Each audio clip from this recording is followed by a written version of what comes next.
Je vais vous faire un résumé du chapitre 45 de la Genèse, versets 1 à 28, en vous expliquant en détail cet épisode poignant de l'histoire de Joseph et de ses frères.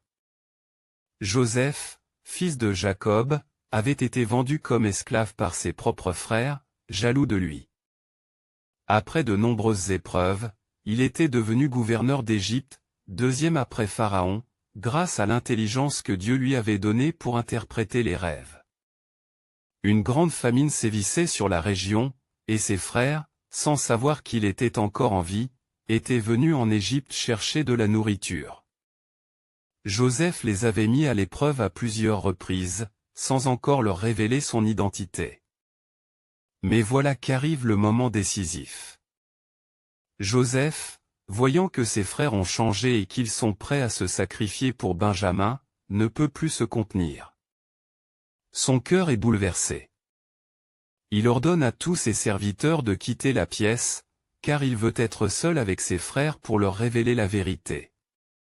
À ce moment-là, il éclate en sanglots, si fort que les Égyptiens l'entendent, et la nouvelle parvient même jusqu'à Pharaon. Il leur dit alors ces paroles stupéfiantes, « Je suis Joseph. Mon père est-il encore en vie ?» Ses frères, pris de stupeur, ne peuvent répondre. La peur les envahit, car ils réalisent qu'ils sont face à celui qu'ils ont trahi des années auparavant. Joseph les rassure immédiatement, « Approchez-vous de moi.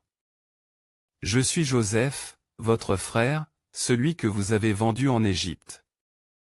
Mais ne soyez pas affligés, ne vous tourmentez pas d'avoir agi ainsi, car c'est Dieu qui m'a envoyé ici avant vous pour préserver la vie. » Par ces paroles, Joseph leur révèle que toute son histoire, aussi douloureuse qu'elle ait été, faisait partie du plan divin.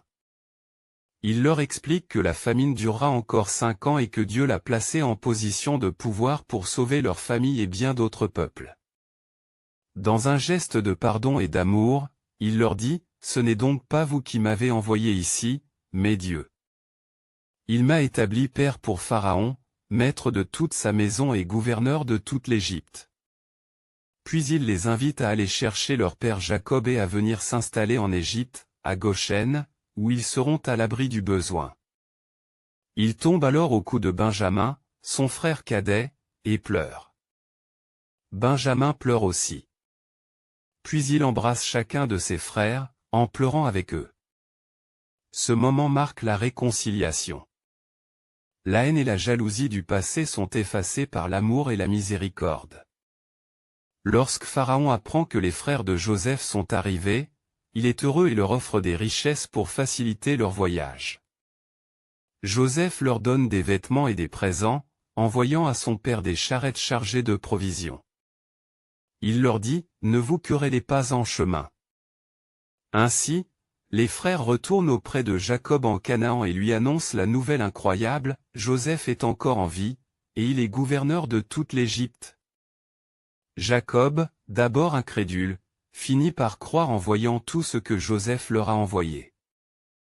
Son cœur se ranime et il dit, « Mon fils Joseph vit encore. J'irai le voir avant de mourir. » Cet épisode est un magnifique témoignage de pardon, de providence divine et de la manière dont Dieu transforme le mal en bien.